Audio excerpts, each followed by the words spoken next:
Hi Chris, the TEFL trainees are required to teach students in real classroom situations. How do they go about preparing for this? Okay, a crucial element in delivering an effective lesson is lesson planning. It's essential that a teacher is fully prepared for their upcoming lesson. And because of that, we spend a considerable amount of time on our TEFL course teaching, discussing and checking lesson plans. Now, what details should we write on a lesson plan? As a new teacher, it helps to have a form to guide you, and this is the form that we use on our TEFL course. And if I'll just run through a few of the details here. At the top, just the sort of logistical details of the class, date and time, room, level or grade, number of students, etc.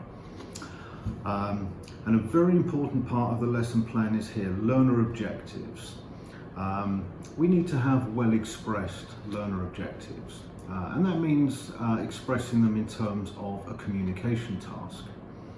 An example of that might be something like students will be able to describe their daily routines and ask someone about their daily routine. And then we also have here teacher aims, and this is what you as the teacher would like to achieve in that lesson. Typically that's perhaps some area of improvement for you. It's also important to try and anticipate problems that might come up in the classroom, problems for both you and the students. And so there's a section on the form to write that, along with some suggested solutions. And then of course we have here the lesson procedure, which is basically what both you and the students are going to do in the lesson. Trainees will then get adequate practice in lesson planning, as they have to compile one for their peer teaching and one for each of the 6 teaching practice lessons with our guidance. Now, how long should you spend on doing your lesson plan? Well, typically trainees will spend about 3 hours on their first lesson plan. But as they progress through the 6 lessons, they will cut that time down to about half of that, which I think is reasonable for a new teacher.